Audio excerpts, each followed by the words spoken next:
سورہ فاتحہ 100 مرتبہ پڑھ کر جو دعا مانگی جائے وہ قبول ہوتی ہے۔ سورہ بقرہ کی تلاوت سے شیطان گھر سے بھاگ جاتا ہے۔ آیت الکرسی پڑھنے سے محتاجی دور ہوتی ہے۔ سورہ کہف کو ہمیشہ پڑھنے والا دجال کے فتنوں سے محفوظ رہے گا۔ والدین کی قبر پر ہر جمعہ سورہ یاسین کی تلاوت کرنے سے اس کی حروف کی تعداد کے برابر ان کے گناہ بخش دیے جاتے ہیں۔ سورہ الدخان پڑھنے سے مشکل دور ہوتی ہے۔ جو قریب المرگ ہو اس پر سورہ جاسیہ کا دم کرنے سے خاتمہ بالخیر ہوتا ہے۔ سورہ حجرات کا پڑھنا اور دم کر کے پینا گھر میں خیر و برکت کے لیے مفید ہے۔ سورہ قاف پڑھنے سے جو باغ ہوتے ہیں ان کے پھلوں میں کثرت ہوتی ہے۔ سبحان اللہ۔ سورہ رحمان 11 بار پڑھنے سے تمام مقاصد پورے ہوتے ہیں۔ سورہ واقعہ جو شخص روزانہ پڑھے گا اسے کبھی فاقہ نہ ہوگا۔ سورہ ملک کو ہر رات پڑھنے والا عذاب قبر سے محفوظ رہے گا۔ سورہ مزمل کو 11 بار پڑھنے سے ہر مشکل آسان ہو جاتی ہے۔ سورہ مدثر کو پڑھ کر حفظ قرآن کی دعا مانگنے سے قرآن کریم کا یاد کرنا آسان ہو جاتا ہے۔ جو بچے حفظ کر رہے ہیں ان کے لیے زبردست وظیفہ ہے۔ سورہ النازعات پڑھنے سے جاں کنی کی تکلیف نہیں ہوگی۔ سورہ دحا پڑھنے سے بھاگا ہوا آدمی واپس آ جائے گا۔ سورہ علم نشرح کو جس مال پر پڑھ دیا جائے اس میں خوب برکت ہوتی ہے۔ سورہ تین و تین والزیتون جو ہے 3 مرتبہ پڑھنے سے اخلاق و کردار بہتر ہوتے ہیں۔ سورہ علق میں جوڑوں کے درد کا علاج ہے۔ سورہ قدر جو صبح و شام پڑھے اللہ عز و جل اس کی عزت بڑھا دے گا۔ سورہ بینہ برس اور یرکان کا علاج ہے۔ جس آدمی یا جانور کو نظر لگی ہو اس پر سورہ عادیات کا دم مفید ہے۔ سورہ قاریہ پڑھنے سے بلاؤں سے حفاظت رہتی ہے۔ سورہ تکاثر کو 300 بار پڑھنے سے جلد قرض ادا ہو جاتا ہے۔ کئی لوگ کہتے ہیں جناب قرض بہت ہے، چلے قرآن کا وظیفہ لینے الہاکم التکاثر۔ یہ جو سورت ہے 300 بار پڑھنے سے بہت جلد قرض اتر جاتا ہے۔ سورہ عصر پڑھنے سے غم دور ہو جاتا ہے۔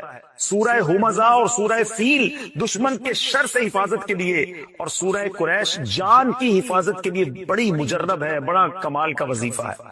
سورہ ماعون بڑی مشکل کے وقت میں پڑھنا بہت مفید ہے۔ سورہ کوثر کی تلاوت سے بے اولاد صاحب اولاد ہو جاتا ہے۔ کئی بے اولاد بھی وظائف مانگ رہے ہوتے ہیں۔ سورہ کافرون 1/4 قرآن کے برابر ہے۔ سورہ زلزال نصف قرآن کے برابر ہے۔ سورہ اخلاص 1/3 قرآن کے برابر ہے۔ اور سورہ فلق اور سورہ ناس سے جن اور شیطان اور حاسدوں کے شر سے حفاظت رہتی ہے۔ پھر کیوں نہ ہم قرآن سے دوستی کر لیں، کیوں نہ قرآن کو اپنا ورد بنا لیں۔ ہم جب بیان کرنے آتے ہیں تو کوشش کرتے ہیں کہ کچھ نہ کچھ قرآن کی آیتوں کو ہم سمجھیں، قرآن کی آیتوں کو ڈسکرائب بھی کریں اور ان سے کچھ میسج حاصل کرنے کی کوشش کریں۔ اللہ کریم قرآن مجید کے پارہ نمبر 21 سورہ لقمان آیت نمبر 1 سے 3 میں ارشاد فرماتا ہے، بسم اللہ الرحمن الرحیم، الف لام میم، تلک آیات الکتاب الحکیم ہدی و رحمۃ للمحسنین۔ آسان ترجمہ قرآن کنز العرفان، یہ حکمت والی کتاب کی آیتیں ہیں، نیکوں کے لیے ہدایت اور رحمت ہیں۔ اب ان آیتوں کی ہم ذرا تھوڑی سی تفصیل سمجھنے کی کوشش کریں گے کہ اس کا شان نزول کیا ہے، بیک گراؤنڈ کیا ہے، یہ آیتیں کس سینیریو میں کس وجہ سے نازل ہوئی۔ اب جناب شان نزول یہ ہے کہ غیر مسلم شخص تھا جس کا نام تھا نضر بن حارث، مکہ مکرمہ کا رہنے والا تھا۔ ایک مرتبہ تجارت کے لیے ہیرا، یہ کوفہ سے 3 میل کی دوری پر ایک شہر ہے، وہاں وہ گیا اور واپسی میں کہانیوں کی کتابیں لے آیا، اور معاذ اللہ اب وہ مکہ مکرمہ کے لوگوں کو کہانیاں سناتا جاتا اور یہ کہتا جاتا کہ محمد صلی اللہ علیہ وسلم بھی تمہیں قوم عاد اور سمود کی کہانیاں سناتے ہیں، میں بھی تمہیں رستم اور اسفندیار وغیرہ کی کہانیاں سناتا ہوں۔ یعنی معاذ اللہ اپنے قصے کہانیوں کو قرآن کے برابر ٹھہرا دیا کہ قرآن بھی کہانیاں ہیں، میں بھی کہانی سنا رہا ہوں۔ تو اس بدبخت کی مذمت میں، اس کے رد میں سورہ لقمان کی آیت نازل ہوئی۔ اب اللہ نے کیا فرمایا، ایک جگہ ارشاد فرمایا رب تعالیٰ نے، وَمِنَ النَّاسِ مَن يَشْتَرِي لَهْوَ الْحَدِيثِ لِيُضِلَّ عَن سَبِيلِ اللَّهِ بِغَيْرِ عِلْمٍ وَيَتَّخِذَهَا هُزُوًا أُولَئِكَ لَهُمْ عَذَابٌ مُهِينٌ۔ ترجمہ کنز العرفان، اور کچھ لوگ کھیل کی باتیں خریدتے ہیں تاکہ بغیر سمجھے اللہ کی راہ سے بہکا دیں اور انہیں ہنسی مذاق بنا لیں، ان کے لیے ذلت کا عذاب ہے۔ یعنی نضر بن حارث جو کہانیوں کی کتابیں اٹھائے پھرتا ہے اس میں خرابیاں ہیں۔ نمبر 1 پہلی خرابی تو یہ کہ یہ لہو الحدیث یعنی بے مقصد کہانیاں اور کھیل کی باتیں ہیں۔ اور نمبر 2 دوسری خرابی یہ کہ ان کو پڑھنے سننے والے اللہ پاک کے رستے سے اور نیکی سے دور ہو جاتے ہیں۔ اور اللہ کریم نے جو قرآن کی شان بیان فرمائی، الف لام میم تلک آیات الکتاب الحکیم، الف لام میم یہ حکمت والی کتاب کی آیت ہے۔ یعنی قرآن کریم کی پہلی شان تو یہ ہے کہ نذر بن حارث کہانیوں کی کتاب لایا ہے، وہ لہو الحدیث ہیں، فضولیات ہیں۔ قرآن کریم کی شان یہ ہے کہ ہر لفظ حکمت بھرا ہے، ہر لفظ میں خزانے ہیں۔ اور آگے ارشاد فرمایا ہدن یعنی ہدایت۔ دوسری شان یہ ہے کہ قرآن کریم صرف کتاب حکمت نہیں بلکہ کتاب ہدایت بھی ہے۔ نذر بن حارث کی ان کہانیوں کو پڑھ کر بندہ بھٹک جاتا ہے۔ قرآن کریم کی تلاوت کرے، چاہے سمجھ کر کرتا ہو یا بغیر سمجھ کے کرے، عربی ہو یا عجمی ہو، عالم ہو یا بے پڑھا ہو، بس قرآن کریم کھولے، ادب کے ساتھ اس کے الفاظ مبارک اپنی زبان سے ادا کرتا جائے، اس کے ان الفاظ کی بھی تاثیر یہ ہے کہ وہ دل میں ہدایتیں اتار دیتا۔ سمجھ نہ بھی آئے تو تلاوت قرآن امپیکٹ رکھتی ہے۔ آج بھی آپ دیکھ لیں، ہم میں بہت سارے ایسے لوگ ہیں جن کو قرآن سمجھ نہیں آتا، لیکن کوئی بہترین قاری تلاوت کرے، کوئی بہترین قاری تراویح میں پڑھ رہا ہو تو قرآن سنتے جائیں تو دل نرم ہو جاتا ہے، آنکھوں سے آنسو نکلنا شروع ہو جاتے ہیں۔ اٹ مینز قرآن دل پر براہ راست اثر کرتا ہے۔ اور آگے فرمایا وَرَحْمَةً لِّلْمُحْسِنِينَ اور رحمت ہیں نیکوں کے لیے۔ تو قرآن کریم کی تیسری شان کیا ہے؟ جو اول تا آخر رحمت ہی رحمت ہے۔ دنیا کی کوئی ایسی کتاب نہیں جس کے ایک ایک حرف کو تلاوت کرنے پر 10 نیکیاں ملتی ہوں۔ یہ صرف قرآن پاک کی شان ہے۔ بندہ جب قرآن پاک کو کھول بیٹھتا ہے نا، صرف قرآن کو دیکھنا شروع کرتا ہے، پڑھنا شروع کرتا ہے، چھما چھم رحمتیں برسنا شروع ہو جاتی ہیں اور نیکیوں کا ذخیرہ جو ہے وہ بڑھتا چلا جاتا ہے۔ اب پیارے اسلامی بھائیوں، اب یہاں ہمیں بہت اہم بات قرآن سے جو میسج لینا ہے۔ آج ہم میں سے بہت سارے لوگ کچھ نہ کچھ پڑھ رہے ہوتے ہیں، کچھ کتاب سے پڑھ رہے ہوتے ہیں، کچھ فیس بک پہ پڑھ رہے ہوتے ہیں، کوئی یوٹیوب پہ دیکھ رہے ہوتے ہیں، کچھ سوشل میڈیا پوسٹیں ہماری نظروں سے آ رہی ہوتی ہیں، گھنٹوں ہمارا کچھ نہ کچھ ہماری آنکھوں کے سامنے سے گزرتا ہے، لوگ پڑھ رہے ہوتے ہیں۔ اس مقام پر نذر بن حارث کے ان باتوں اور قرآن کریم کا تقابل کر کے جو ہمیں میسج دیا گیا نا، وہ سمجھنا ضروری ہے۔ نمبر 1، کچھ بھی پڑھنا ہو اس سے پہلی بات یہ چیک کرنی ہے کہ پڑھ کر ہدایت ملے تو پڑھ لو، فضولیات پر مبنی ہے تو بچ جاؤ۔ جو پڑھ رہے ہو اس سے حکمت و نصیحت ملتی ہے تو پڑھ لو، فضولیات ہیں، گمراہی آتی ہے، نیکی سے دور ہو جاؤ گے، اس سے بچ جاؤ۔ اگر اسے پڑھ کر ثواب ملنے کی امید ہے تو پڑھ لو، اور ثواب ملنے کی امید نہیں بلکہ گناہ کی امید ہے، اس سے بچ جاؤ۔ تو اب یہ کلیہ سامنے رکھ لیں کہ کیا دیکھنا ہے، کیا سننا ہے، کیا نہیں سننا، کیا پڑھنا ہے، کیا نہیں پڑھنا۔ اگر یہ بات ہمیں سمجھ آ جائے تو قرآن نے اپنی شان بھی بیان کر دی اور رہتی دنیا کو پڑھنا، سننا، دیکھنا کیا ہے اور کیا نہیں دیکھنا اس کا فارمولا بھی بتا دیا۔ اب میرے پیارے اسلامی بھائیوں، حضرت زید بن اسلم رضی اللہ تعالیٰ، دیکھیں قرآن کتنا امپیکٹ فل ہے اور اس کی ایک ایک آیت، ایک ایک سورت کس قدر درس رکھتی ہے۔ ایک مرتبہ شخص بارگاہ رسالت میں آیا اور نبی پاک علیہ السلام نے کہا کہ ایک صحابی سے کہ یہ نیا مسلمان ہوا ہے، نئے شخص کو قرآن سکھاؤ۔ صحابی رسول نے لے کر بیٹھ گئے اور قرآن سکھانا شروع کیا۔ ایک اور بات سمجھ آئی کہ قرآن سیکھنا سکھانا یہ دربار رسالت میں موجود صحابہ کا طریقہ تھا۔ ایک حدیث پاک بھی ہے، خیرکم من تعلم القرآن وعلمہ، تم میں بہترین وہ ہے جو قرآن سیکھے اور دوسروں کو سکھائے۔ ہم اتنے سارے لوگ بیٹھے ہیں، کیا ہم ان بہترین لوگوں میں شامل ہیں یا قرآن خود سیکھ لیا ہے؟ اگر سیکھ لیا ہے تو کیا دوسروں کو سکھاتے ہیں؟ ہماری بہت بڑی تعداد ہے جن کو قرآن پڑھنا ہی نہیں آتا، پراپر پڑھنا نہیں آتا۔ بہرحال صحابی رسول نے قرآن سکھانا شروع کیا، سورہ زلزال سکھائی، 7ویں آیت سکھائی تو کہتے بس مجھے اب کافی ہے، اتنا کافی ہے۔ تو صحابی رسول نبی پاک کے پاس آئے، کہتے ہیں حضور یہ تو 7 آیتیں سیکھ کر کہہ رہے ہیں مجھے کافی ہے، اور پڑھی نہیں دے آگے؟ کہتے بس 7 آیتیں کافی ہیں۔ اللہ اکبر، نبی پاک نے فرمایا اسے چھوڑ دو، اسے فقاہت یعنی دین کی سمجھ مل گئی ہے۔ یعنی 7 آیتوں میں اتنا کمال، سکھانے والے کون تھے؟ صحابی رسول تھے نا، کس انداز سے سکھایا ہوگا، کیسا دل میں اتارا ہوگا۔ سچی بات تو یہ کہ بعض اوقات قرآن کی ایک آیت اگر صحیح سمجھ آ جائے اور بندہ اس پر عمل کر لے، زندگی گزارنے کے لیے کافی ہے۔ نبی پاک نے فرمایا 7 آیتیں سیکھ لی، اس کو فقاہت مل گئی، اس کو دین کی سمجھ مل گئی۔ تو اب پتا چلا یہ ہے قرآن، یہ ہے کتاب ہدایت کہ اس طرح امپیکٹ کریٹ کرتی ہے، اور بندہ دل سے پڑھے سمجھ لے تو اس کی زندگی سنور جایا کرتی ہے۔ حضرت جبیر بن مطعم رضی اللہ تعالیٰ عنہ صحابی رسول ہیں، فتح مکہ سے پہلے انہوں نے اسلام قبول کیا اور مدینہ منورہ میں رہتے تھے، وہی انہوں نے وفات پائی۔ اپنے اسلام قبول کرنے کا واقعہ بیان کرتے ہیں کہ کیسے اسلام قبول کیا۔ کہتے ہیں غزوہ بدر میں جو غیر مسلم قید ہوئے تھے، ان قیدیوں کی بات چیت کرنے کے لیے میں مدینہ منورہ آیا تھا، یعنی غیر مسلموں کی طرف سے نیگوشیشن کے لیے کہتے ہیں میں مدینہ منورہ آیا۔ جب یہاں پہنچا تو مغرب کا وقت تھا، مسلمان مغرب کی نماز پڑھ رہے تھے، نبی پاک علیہ الصلوۃ والسلام امامت فرما رہے تھے، اور پیارے آقا نے نماز کے اندر جو آیت تلاوت کی، وہ نماز کی جو تلاوت تھی وہ مسجد کے باہر بھی آواز آ رہی تھی، اور پیارے آقا سورہ طور کی تلاوت فرما رہے تھے۔ اب میں حیران ہو گیا کہ آواز کیسی ہے، قرآن پڑھنے والا کون؟ اللہ کے حبیب علیہ الصلوۃ والسلام جن پہ قرآن نازل ہوا ہے، اور کلام کس کا؟ اللہ کا کلام، کیسی تاثیر ہوگی؟ کہتے ہیں مسجد کے باہر کھڑا ہو گیا، اور اب میرے کانوں میں نبی پاک کی پیاری میٹھی آواز اور اللہ کا کلام جانے لگا، اور نبی اچھا دیکھیے، آج بھی دنیا میں اللہ تعالیٰ نے کچھ لوگوں کے چہروں پہ بڑا نور، بڑی روشنی، بڑی رونق دی ہوتی ہے، لیکن ہم نے یہ کبھی نہیں سنا، ہم یہ کہتے ضرور ہے کہ یہ چہرہ بڑا نورانی ہے یا بڑا چمکتا ہوا ہے، مگر سرور کائنات علیہ الصلوۃ والسلام کے نور کا عالم دیکھیں کہ میرے آقا جب ان کے کمرے میں داخل ہوتے ہیں، بی بی عائشہ فرماتی چہرہ انور سے اتنا نور نکلا کہ پورا کمرہ ہی جگمگانے لگ گیا، کتنی روشنی ہوئی، کیا فرماتی اس نور کی روشنی میں میں نے اپنی گمشدہ سوئی کو تلاش کر لیا۔ اچھا پھر جب یہ منظر تو ہو گیا، اچھا یہ حدیث ہم نے کئی بار سنی ہوگی مگر بعض اوقات یہیں تک سنی ہے، اس کا اگلا حصہ بڑا امپورٹنٹ ہے کہ بی عائشہ صدیقہ رضی اللہ تعالی عنہا نبی پاک سے بڑی محبت کے ساتھ عرض کرتی ہیں کہ یا رسول اللہ، میرے آقا آپ کتنے حسین ہیں، آپ کتنے با کمال ہیں۔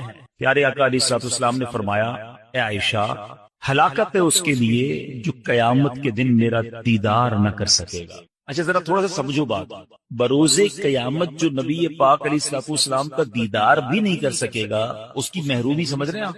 یقیناً دیدار مصطفیٰ بڑی سعادت، جو نہیں کرے گا وہ محروم، لیکن اس کی اور ایک انٹرپریٹیشن بنتی ہے، اس کی ایک اور شرح بنتی ہے کہ مجھے ایک بات تو بتائیں، قیامت کے دن شفاعت کس نے کرنی؟ نبی پاک علیہ الصلوۃ والسلام نے کرنی ہے نا۔ ہمیں پیاس لگے گی تو آب کوثر کس نے پلانا ہے؟ پیارے آقا نے پلانا ہے۔ ہم پل صراط سے گزریں گے تو رب سلم کی صداؤں سے گزارنا کس نے ہے؟ یعنی محشر کے دن تو قدم قدم پر ہمیں نبی پاک کی حاجت ہے، اور جس کی نبی پاک سے ملاقات ہی نہ ہو سکی، جو قیامت کے دن ان کا دیدار بھی نہ کر سکے گا، وہ تو مارا گیا نا۔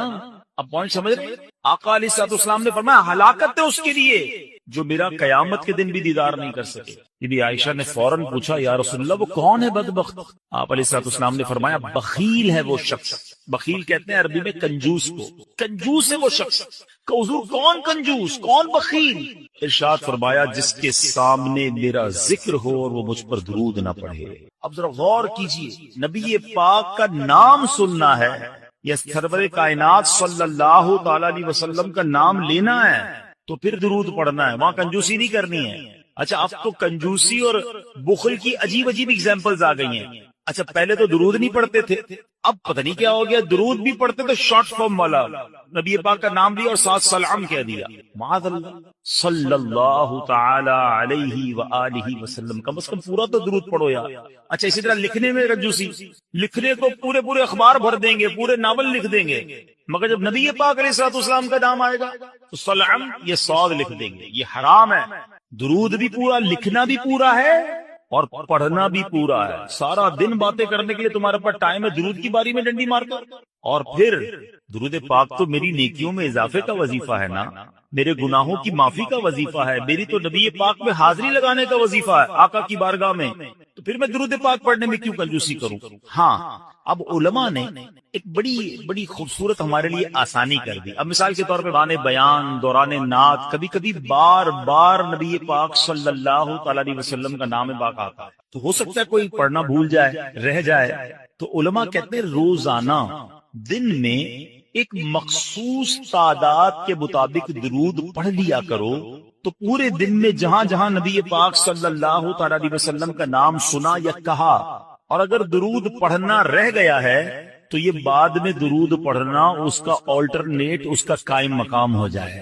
تو اس لیے کہا جاتا ہے کہ روزانہ کم از کم 100 بار 200 بار اللہ ہمت دے توفیق دے تو 313 بار درود پاک پڑھ لیں تو انشاءاللہ برکتیں ہی برکتیں ملیں گی. نیت کرتے ہیں انشاءاللہ, میں بھی نیت کرتا ہوں, آپ بھی نیت کریں انشاءاللہ روزانہ کثرت کے ساتھ درود پاک پڑھیں گے انشاءاللہ. آئیے مل کر محبت کے ساتھ باواز بلند درود پاک پڑھ لیں. صلو علی الحبیب صلی اللہ تعالی علی محمد صلی اللہ تعالی علیہ وسلم. ناظرین, آج ایک ایسی حقیقت پر میں نے بات کرنی ہے جس پر نارملی بات ہوتی نہیں ہے, اور یہ ایک ایسی حقیقت ہے کہ جس سے انکار بھی کوئی نہیں کر سکتا. دنیا میں بہت سارے فلسفے ہیں, دنیا میں بہت ساری تھیوریز ہیں جس میں بڑا جس کو کہتے ہیں نا کہ اختلاف ہے, قوموں کے اندر بھی اختلاف ہے, مذہبوں میں بھی اختلاف ہے, عمر کے اندر بھی اختلاف ہے کہ نہیں جناب کچھ لوگ کہتے ہیں یہ ہے تو دوسرا کہتا ہے نہیں ایسا نہیں ہو سکتا ہے. بہت ساری سائنٹیفک تھیوریز ہیں, بہت ساری جناب لاجیکلی باتیں ہیں, قوموں کے کلچر ہیں, اختلاف ہے لوگوں میں, کہتے نہیں وہ کہتے ہیں یہ ٹھیک ہے, وہ کہتے ہیں یہ ٹھیک نہیں ہے. مگر میں جس تھیوری ہے جس حقیقت کی بات کر رہا ہوں نا, دنیا کا ہر مذہب اس کو مانتا ہے, دنیا کا ہر رہنے والا شخص جس کے اندر عقل ہے وہ اس کو ایکسپٹ کرتا ہے. یہ وہ ریئلٹی ہے جس سے کوئی بھی انکار نہیں کرتا. وہ ایسی کون سی ریئلٹی, واقعی چندی چیزیں دنیا میں شاید گنتی کی چیزیں ہوں گی جس سے پوری دنیا کے لوگ متفق ہوں کہ ہاں یہ درست ہے, یہ کنفرم ہے, یہ ہونا ہے. میں انہی میں سے ایک تھیوری کی بات کر رہا ہوں, انہی میں سے ایک حقیقت کی بات کرنے جا رہا ہوں. مگر ایسی مسلم ایسی کنفرم حقیقت ہوتے ہوئے بھی اس پر بات کرنے کے لیے کوئی تیار نہیں ہے, اس کے بارے میں تیاری کرنے کے لیے کوئی تیار نہیں ہے. یہ بڑی عجیب بات. ایسی کون سی تھیوری ہے, ایسی کون سی حقیقت ہے, بتاتا ہوں. لیکن پہلے میں آپ کو ایک واقعہ سناتا ہوں. اس واقعے کے ذریعے ہم اس ٹاپک تک بھی پہنچ جائیں گے اور مزید ریئلائزیشن آسان ہو جائے گا. حضرت عبداللہ بن ابو نور رحمت اللہ تعالی فرماتے ہیں, میں نے مسجد نبوی شریف میں ایک بوڑھے میاں کو دیکھا. وہ مسجد کی صفائی کرتے تھے اور دن رات مسجد میں ہی رہتے تھے. لوگوں نے بتایا کہ یہ بوڑھے میاں جو ہیں یہ مسلمانوں کے تیسرے خلیفہ حضرت عثمان غنی رضی اللہ تعالیٰ عنہ کی اولاد میں سے صاحب اولاد ہیں. اللہ پاک نے مال بھی بڑا عطا کیا, لیکن یہ سب کچھ چھوڑ کر بس مسجد کے ہو کر رہ گئے. صبح و شام مسجد میں پڑے رہتے ہیں, مسجد کی صفائی کرتے ہیں, بس عبادت کرتے رہتے ہیں. حضرت عبداللہ بن ابو نوح رحمۃ اللہ تعالیٰ کہتے ہیں, میں نے جب لوگوں کی یہ باتیں سنی تو میں نے کہا کچھ تو ہے اسپیشل, جس کے بعد اتنا مال ہو, اتنی بڑی فیملی ہو, یہ مسجد سے زیادہ ٹائم کیوں گزارتے ہیں. تو میں واچ کرنے لگا, ان کو فالو کرنے لگا کہ کچھ راز کی بات, سیکھنے کی بات پتا چلے گی. تو کہتے رات کا جب پچھلا پہر ہوا, لاسٹ آخری پہر تہجد کے وقت آیا, میں نے دیکھا کہ یہ مسجد سے نکلے اور جنت البقیع کی طرف جا رہے ہیں. جنت البقیع مدینہ منورہ کا قبرستان ہے, اور یقین کریں کمال کا قبرستان. آپ یقین کریں, مطلب جنہوں نے دیکھا ہے وہ میری بات جلدی سمجھ جائیں گے, جنہوں نے نہیں دیکھا میں دعا کرتا ہوں یا اللہ ہم سب کو مدینے کی حاضری عطا.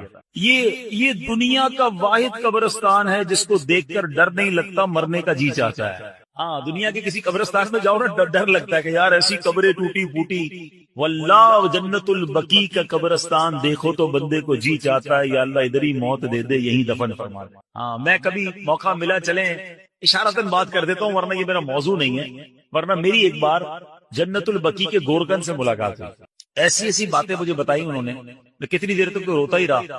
اور میں 2 باتیں بتا دیتا ہوں, پھر کبھی موقع ملا تو اس پر تفصیل سے بات کریں گے. کہ وہ مجھے ملے اور بڑی اچھی محبت والی ملاقات ہوئی. تو میں نے کہا یار کچھ تو بتاؤ جنت البقیع کے بارے میں, ایسا کیا ہے, ہم تو سنتے ہیں آپ تو قبر کھودتے ہیں, آپ تو جنت البقیع میں ہوتے ہیں. کہتے ہیں عبدالحبیب بھائی پہلے بتائیں آپ کو میرے جسم سے خوشبو آ رہی ہے. میں نے کہا خوشبو تو بڑی آ رہی ہے, کون سا عطر لگایا ہے؟ کہتے واللہ میں نے کوئی عطر نہیں لگایا, یہ بقیع کی خوشبو ہے, جنت البقیع کی مٹی کی خوشبو ہے. اچھا, وہ کہتے ہیں دنیا کا کوئی بھی قبرستان اٹھا لیں. پھر میں نے بھی غور کیا, وہاں آپ کو کیڑے بکوڑے بہت سارے جانور ملتے ہیں نا, مردے دفن ہو رہے ہیں, اور ظاہر قبرستان میں تو صفائی نہیں ہوتی نا, تو آپ کو کیڑے بولے. جنت البقیع میں ایک کیڑا نہیں ہے.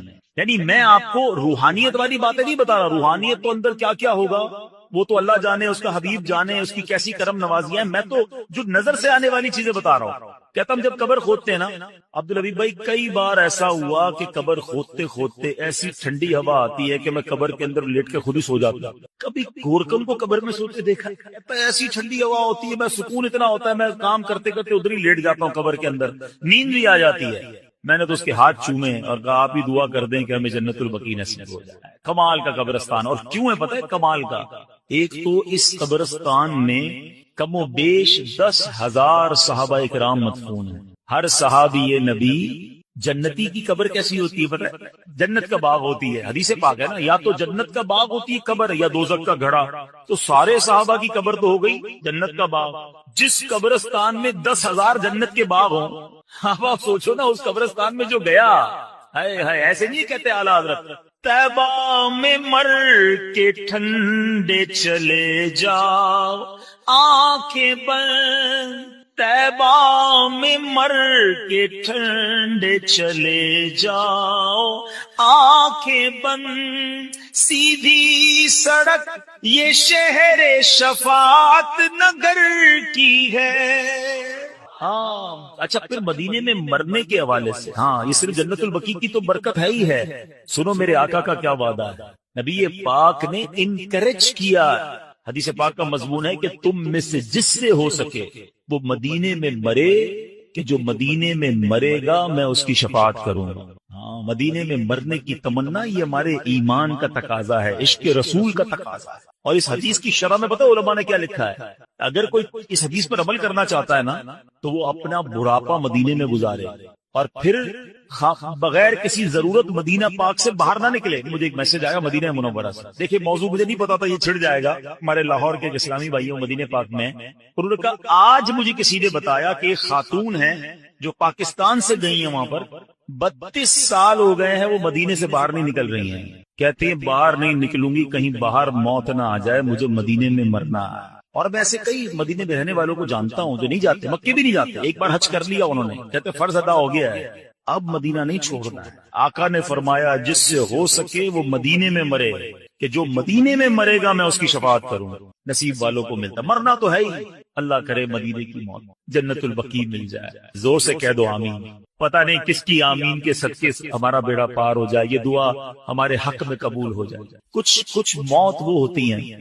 میں ابھی پچھلے دنوں ہمارے ایک ساتھی تھے، ان کی والدہ کی یا والد کا انتقال ہوا مدینہ شریف میں اور جنت البقیع میں مدفن ہوا. میں ان سے ملنے گیا، میں نے کہا مجھے سمجھ نہیں آ رہی آپ سے تعزیت کروں یا مبارکباد پیش کروں. یعنی ایسی بھی موتیں ہیں جس پر افسوس ہی نہیں ہوتا کہ مطلب یہ تو ارمان تھا نا، یہ تو زندگی بھر مانگا ہے، یا اللہ ایمان والی، عافیت والی، مدینے والی، سبحان اللہ موت مل جائے، اور کیا چاہیے.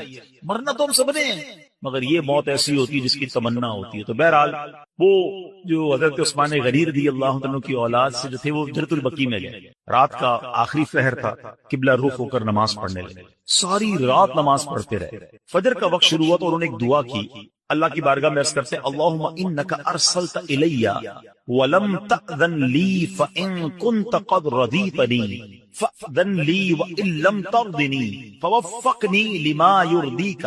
ترجمہ کیا ہے؟ اے اللہ پاک تو نے میری طرف اپنا قاصد بھیجا مگر یہ نہ بتایا کہ تو مجھ سے راضی ہے کہ نہیں. اے مالک کریم اگر تو مجھ سے راضی ہے تو مجھے بتا دے، اگر راضی نہیں ہے تو اپنی رضا والے کام کرنے کی توفیق عطا فرما دے. اچھا یہ بوڑھے میاں دعا مانگ رہے تھے، اتنے میں ایک بکری یا اس جیسا کوئی جانور آیا. بوڑھے میاں نے اس کی جانور کی پیٹھ پر ہاتھ پھیرا اور اس کا دودھ بھی پیا، اسے برکت کی دعا دی اور واپس مسجد نبوی شریف میں آ گیا. حضرت عبداللہ بن ابو نوح اللہ تعالیٰ کہتے ہیں میں 3 راتوں تک دیکھتا رہا، روز یہی کرتے تھے. تہجد کے وقت چلے جاتے جنت البقیع میں، وہاں نمازیں پڑھتے، دعائیں کرتے، پھر واپس آتے.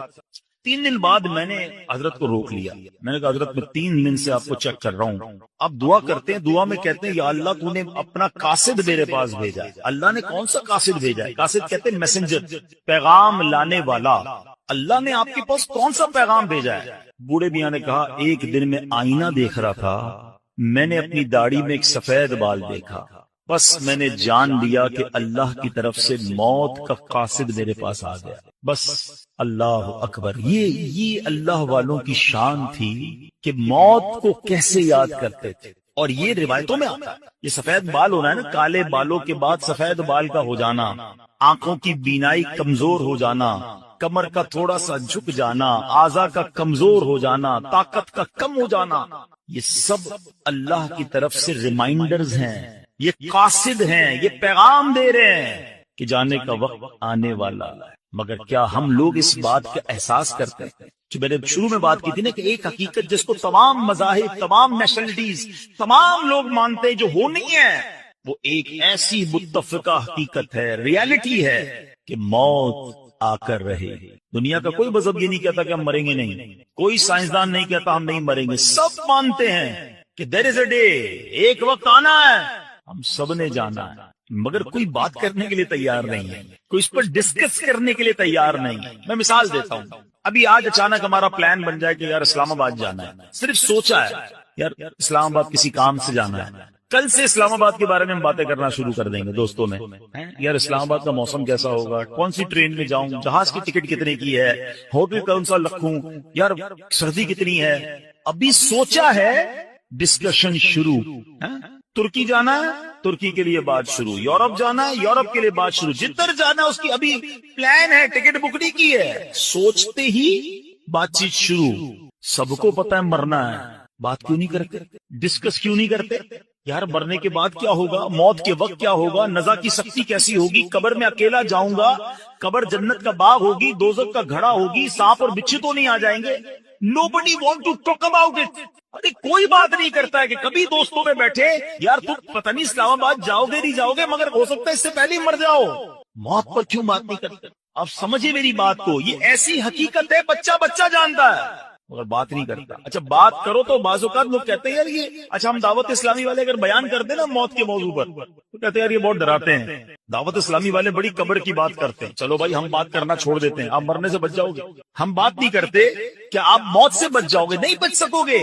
سب نے مرنا ہے تو پھر کیوں نہ بات کی جائے, کیوں نہ تیاری کی جائے. اللہ کے ولی تو سفید بال دیکھ کر روز اللہ سے کہتے ہیں یا اللہ تو نے قاصد تو بھیج دیا, یہ بھی بتا دے راضی ہے کہ راضی نہیں ہے. ایک بادشاہ کے بارے میں آتا ہے, سنیے. گھر میں اس نے موت کی یاد کے لیے تابوت رکھا ہوا تھا اور روز اس تابوت کو دیکھ کر اپنی موت کو یاد کرتا تھا. ایک دن آئینے میں چہرہ دیکھا تو داڑھی میں ایک سفید بال نظر آیا. تو اب بادشاہ نے کہا کہ یہ تابوت لے جاؤ, اب مجھے موت کو یاد کرنے کے لیے یہ داڑھی میں سفید بال ہی کافی ہے, یہ یاد دلاتا رہے گا کہ میری موت کا وقت آنے والا ہے. میرے پیارے اسلامی بھائی, ایسے بھی لوگ گزرے, مگر آج ہمارے سامنے جنازے اٹھتے ہیں, داڑھی کے بال سفید ہونا تو پتہ نہیں کتنوں کے سفید ہو گئے, پورے بال سفید ہو گئے. کچھ کلر لگا کر چھپاتے ہیں, کچھ مہندی لگا کے چھپا دیتے ہیں, لیکن پتا تو ہے نا کہ میری موت کا وقت آنے والا ہے. زندگی گزر رہی ہے, برتھ ڈے بڑی شوق سے لوگ مناتے ہیں, happy birthday to you. کبھی سوچا کہ یہ میں نہیں کہتا ناجائز ہے, جائز طریقے سے منائے ٹھیک ہے, لیکن اگر عقل میں ہونا تو زندگی کا 1 سال کم ہو گیا ہے. اگر میں 40 سال اللہ کی بارگاہ سے لکھوا کر لایا تو میرا 1 سال چلا گیا نا. خوشی بنانی چاہیے, یہ عبرت کرنی چاہیے کہ لمحہ بلمحہ ہم موت کے قریب ہو رہے ہیں, آخرت کے قریب ہو رہے ہیں, مگر کوئی فکر نہیں ہے, کوئی اس بارے میں بات ہی نہیں کرتا ہے. Please try to understand. آج جنازے, غسل, تو میت کی تدفین کے وقت بھی لوگ ہنسی مذاق کر رہے ہوتے ہیں. قبرستان کا ماحول پہلے کا زمانہ تھا, میت میں جائے نا جنازے میں تو یہ ڈھونڈنا مشکل ہو جاتا تھا کہ میت کا رشتہ دار کون ہے. سارے ہی رو رہے ہوتے تھے, منہ چھپا کر, رومال رکھ کے. اس لیے نہیں کہ سب کو میت سے بڑا پیار ہوتا تھا, اس لیے کہ لوگوں کو اپنی موت یاد آتی تھی کہ آج یہ چلا گیا ہے, کل میری باری ہے. آج اس کو قبر میں اتار رہے ہیں, کل مجھے اتاریں گے. آج اس کو کاندھے پر لے کے جا رہا ہوں, کل میری باری مجھے کوئی کاندھے پر لے کے جائے گا. ارے کبھی غسل میت دیتے وقت, کفن پہناتے وقت خیال آیا کہ میری باری آنے والی؟ کیوں نہیں سوچتے, کیوں یہ خیال نہیں کرتے میرے پیارے اسلامی بھائی؟ وہ تو سفید بال داڑھی کا دیکھ کر سمجھ جاتے کہ موت کا قاصد آ گیا ہے, مگر آج ہم تو جنازے دیکھ کر بھی احساس نہیں کرتے. تو آج ہم نے بات اس موضوع پر کرنی ہے کہ ہم سب نے مرنا ہے اور اپنی کرنی کا پھل بھگتنا ہے. اللہ پاک کے آخری نبی رسول ہاشمی صلی اللہ تعالی علیہ وسلم فرماتے بخار بھی موت کا قاصد ہے. بخار آتا ہے نا, میں کئیوں کو سب کو بخار آیا ہوگا کبھی نہ کبھی. فرمایا یہ موت کا قاصد ہے. اور سنیں کیا پیارا جملہ نبی پاک نے فرمایا کہ بخار زمین پر اللہ پاک کا بنایا ہوا قید خانہ ہے. ہاں یہ بالکل پہلی بار میں نے بھی پڑھا, اور واقعی میں نے غور کیا کہ بخار ہوتے ہی بندہ گھر میں چلا جاتا ہے, اچھی خاصی ایکٹیویٹی ہوتی ہے. آج کل نظر نہیں آ رہا بندہ کدھر ہے, بخار ہو گیا گھر کے اندر ہے, قید ہو جاتا ہے, خود ہی آٹومیٹکلی قید ہو جاتا ہے. آقا نے فرمایا بخار زمین پر اللہ پاک کا بنایا ہوا قید خانہ ہے.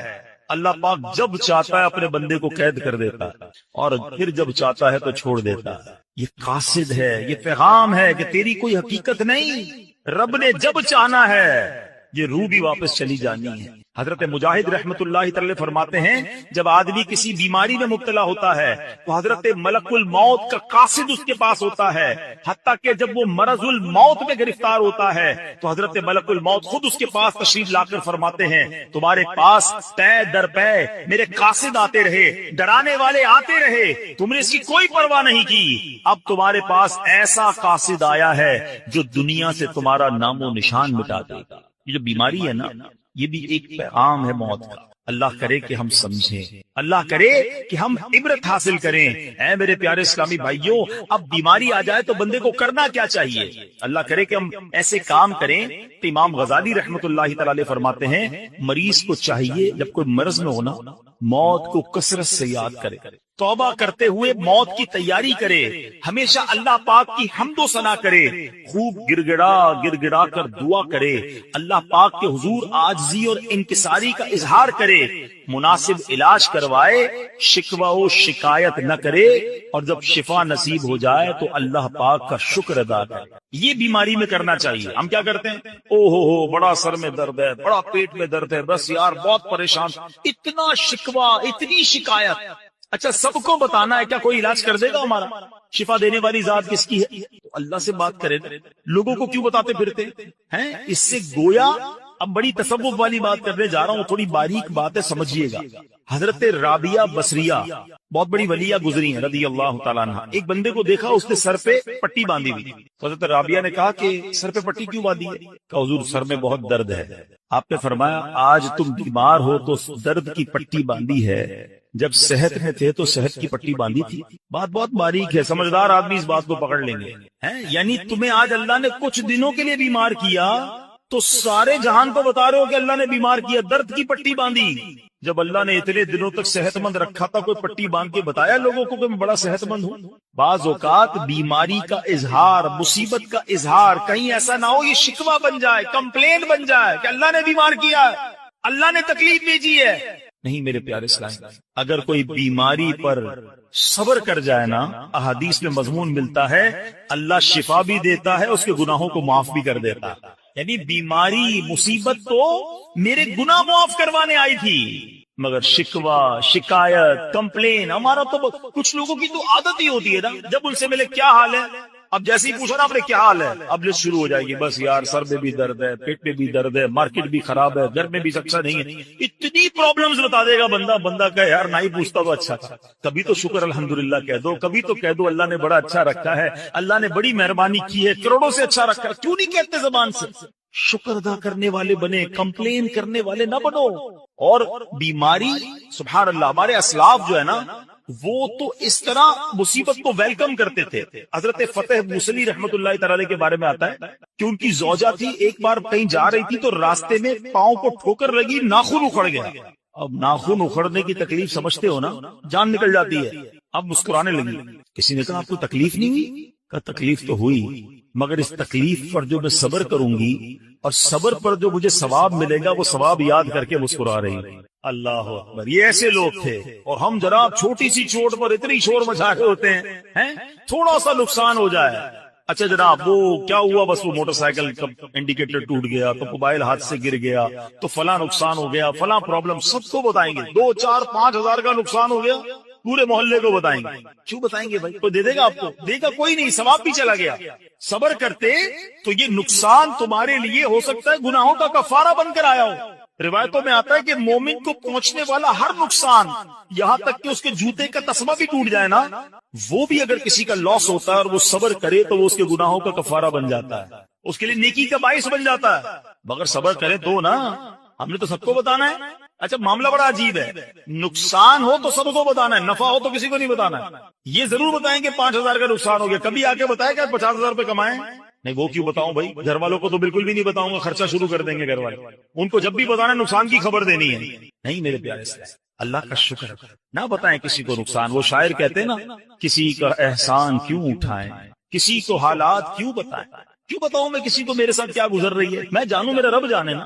کسی کا احسان کیوں اٹھائیں، کسی کو حالات کیوں بتائیں، تم ہی سے مانگیں گے تم ہی دو گے، تمہارے در سے ہی لا لگی ہیں اللہ کی بارگاہ میں ہم عرض کریں گے، اللہ کے حبیب علیہ الصلوۃ والسلام کی بارگاہ میں عرض کریں کہ اللہ حبیب پاک کے وسیلے سے ہم پر رحم کر دے، لیکن یہ دنیا والوں کو نہ بتایا کریں، اور خاص طور پہ بیماری، اس میں تو زیادہ توبہ استغفار کرنا۔ دیکھیں اگر کہتے ہیں نا مائنڈ سیٹ ہو نا عبرت لینے کا، پرابلم یہ مائنڈ سیٹ نہیں ہے، ہمیں میسج ملتا ہے ہم اس کو میسج کو کر لیتے ہی نہیں ہیں، ہم کہتے نہیں یار نارمل سی بات ہے، حالانکہ بیماری میں جو ہماری کہتے ہیں نا ترم خانی نکل جاتی ہے، آواز نہیں نکل رہی ہوتی ہے، طبیعت آؤٹ ہو جاتی ہے، کھڑے ہونے کا جی نہیں چاہتا، ایسے جو اکڑ اکڑ کے چل رہے ہوتے ہیں نا ان کو کھڑے ہونے کی ہمت نہیں ہوتی ہے۔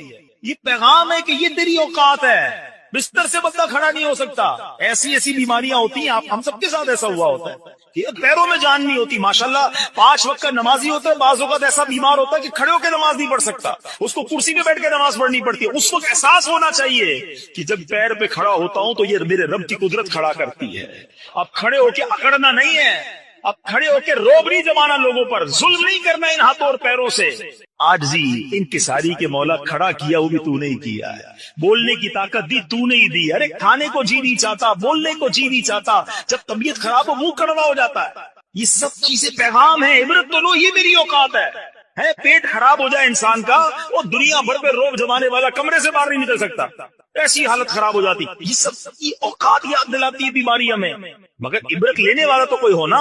روایتوں میں آتا ہے اللہ کے حبیب علیہ الصلوۃ والسلام فرماتے مومن جب بیمار ہو کر اچھا ہو جائے تو بیماری سابقہ گناہوں سے کفارہ ہو جاتی ہے اور آئندہ کے لیے نصیحت ہو جاتی ہے، یہ نصیحت لینے والا ہونا۔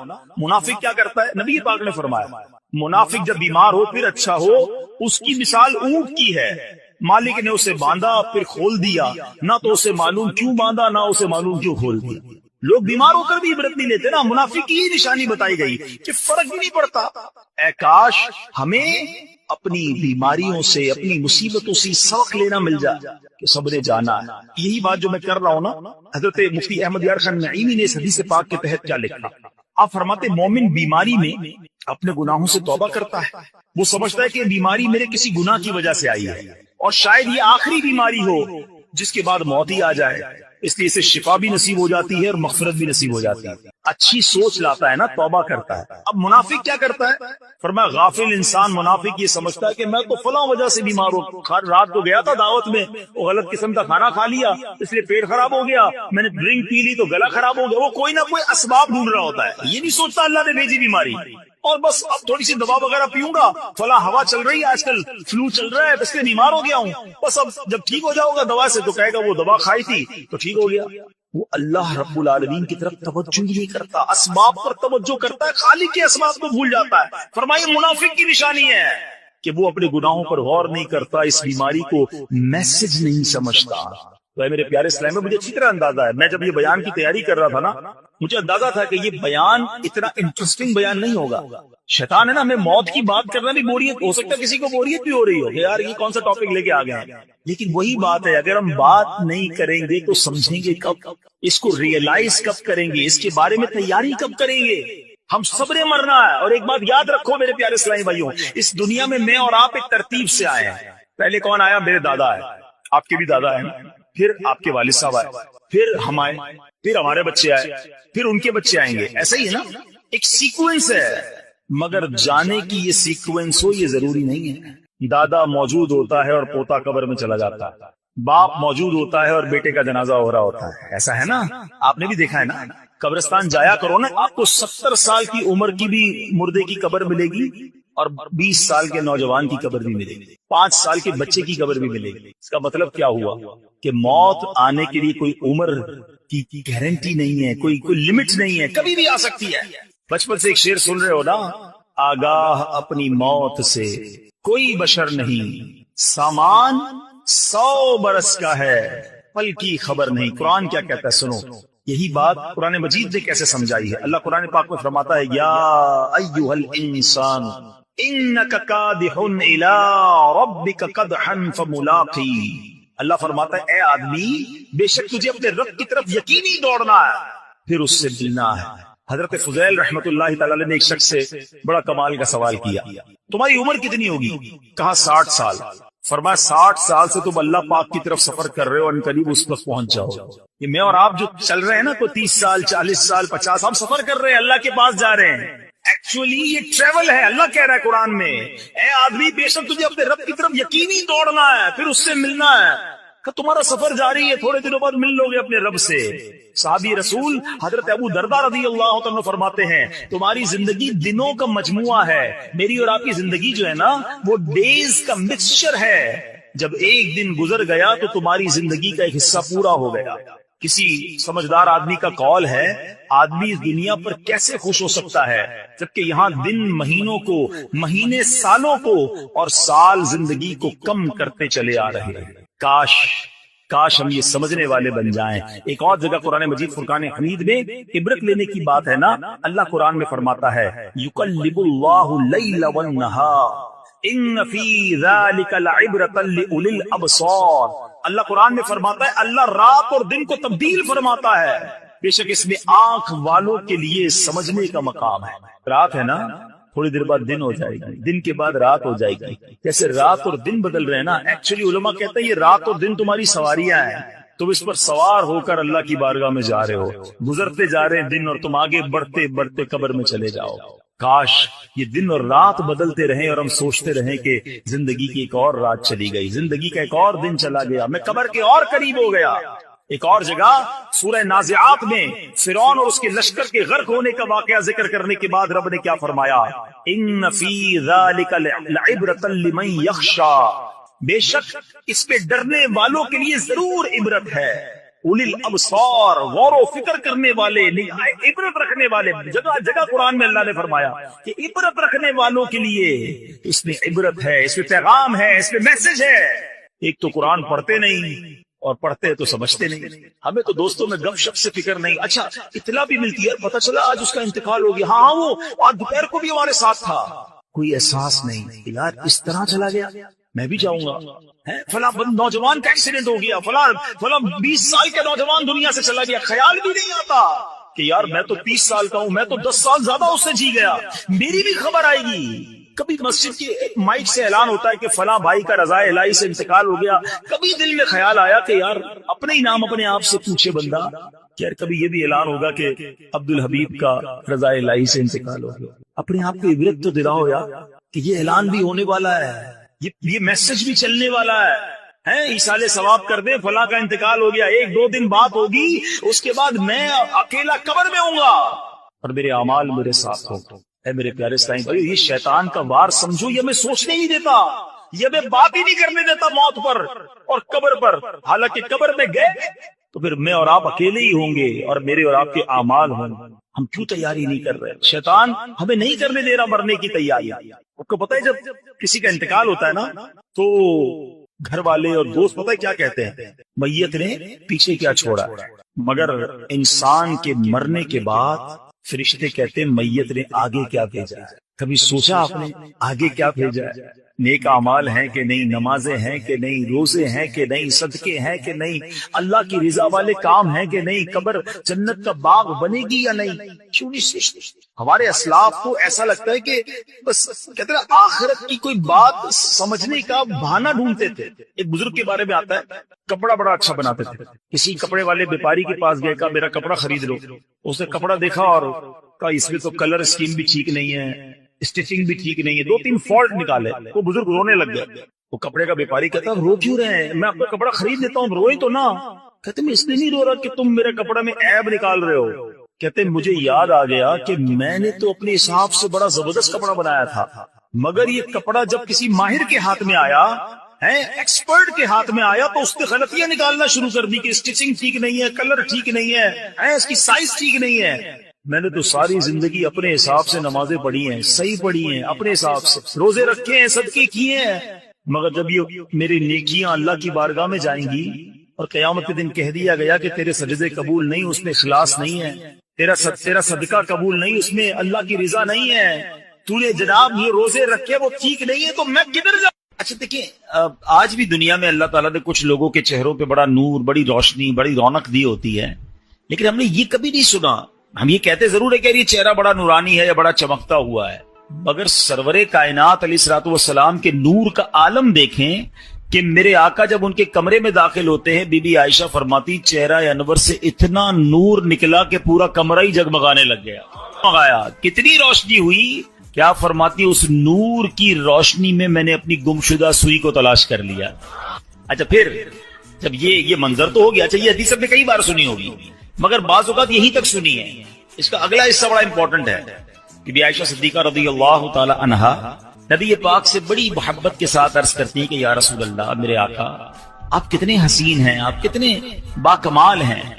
پیارے آقا علیہ الصلوۃ والسلام نے فرمایا اے عائشہ، ہلاکت ہے اس کے لیے جو قیامت کے دن میرا دیدار نہ کر سکے گا. اچھا ذرا تھوڑا سا سمجھو بات. بروز قیامت جو نبی پاک علیہ الصلوۃ والسلام کا دیدار بھی نہیں کر سکے گا، اس کی محرومی سمجھ رہے ہیں آپ؟ یقیناً دیدار مصطفیٰ بڑی سعادت، جو نہیں کرے گا وہ محروم. لیکن اس کی اور ایک انٹرپریٹیشن بنتی ہے، اس کی ایک اور شرح بنتی ہے کہ مجھے ایک بات تو بتائیں، قیامت کے دن شفاعت کس نے کرنی ہے؟ نبی پاک علیہ السلام نے کرنی ہے نا. ہمیں پیاس لگے گی تو آب کوثر کس نے پلانا ہے؟ پیارے آقا نے پلانا ہے. ہم پل صراط سے گزریں گے تو رب سلم کی صداؤں سے گزارنا کس نے ہے؟ یعنی محشر کے دن تو قدم قدم پر ہمیں نبی پاک کی حاجت ہے. اور جس کی نبی پاک سے ملاقات ہی نہ ہو سکی، جو قیامت کے دن ان کا دیدار بھی نہ کر سکے گا، وہ تو مارا گیا نا. اب پوائنٹ سمجھ رہے ہیں؟ آقا علیہ الصلوۃ والسلام نے فرمایا ہلاکت ہے اس کے لیے جو میرا قیامت کے دن بھی دیدار نہیں کر سکے گا. بی بی عائشہ نے فوراً پوچھا یا رسول اللہ وہ کون ہے بدبخت؟ آپ علیہ الصلوۃ والسلام نے فرمایا بخیل ہے وہ شخص. بخیل کہتے ہیں عربی میں کنجوس کو. کنجوس ہے وہ شخص. کہ حضور کون کنجوس، کون بخیل؟ ارشاد فرمایا جس کے سامنے میرا ذکر ہو اور وہ مجھ پر درود نہ پڑھے. اب ذرا غور کیجئے، نبی پاک کا نام سننا ہے یا سرور کائنات صلی اللہ تعالی علیہ وسلم کا نام لینا ہے تو پھر درود پڑھنا ہے، وہاں کنجوسی نہیں کرنی ہے. اچھا اب تو کنجوسی اور بخل کی عجیب عجیب ایگزامپلز آ گئی ہیں. اچھا پہلے تو درود نہیں پڑھتے تھے، اب پتہ نہیں کیا ہو گیا، درود بھی پڑھتے تو شارٹ فارم والا، نبی پاک کا نام لیا اور ساتھ سلام کہہ دیا. معاذ اللہ، صلی اللہ تعالی علیہ وآلہ وسلم، کم از کم پورا تو درود پڑھو یار. اچھا اسی طرح لکھنے میں کنجوسی، لکھنے کو پورے پورے اخبار بھر دیں گے، پورے ناول لکھ دیں گے، مگر جب نبی پاک علیہ الصلوۃ والسلام کا نام آئے گا تو سلام یہ صاد لکھ دیں گے. یہ حرام ہے. درود بھی پورا، لکھنا بھی پورا ہے اور پڑھنا بھی پورا ہے. سارا دن باتیں کرنے کے لیے تمہارے پاس ٹائم ہے، درود کی باری میں ڈنڈی مارتے ہو. اور پھر درود پاک تو میری نیکیوں میں اضافے کا وظیفہ ہے نا، میرے گناہوں کی معافی کا وظیفہ ہے، میری تو نبی پاک میں حاضری لگانے کا وظیفہ ہے آقا کی بارگاہ میں. تو پھر میں درود پاک پڑھنے میں کیوں کنجوسی کروں؟ ہاں اب علماء نے ایک بڑی خوبصورت ہمارے لیے آسانی کر دی. اب مثال کے طور پہ دوران بیان، دوران نعت، کبھی کبھی بار بار نبی پاک صلی اللہ تعالی علیہ وسلم کا نام پاک آتا ہے، تو ہو سکتا ہے کوئی پڑھنا بھول جائے، رہ جائے. تو علماء کہتے ہیں روزانہ دن میں ایک مخصوص تعداد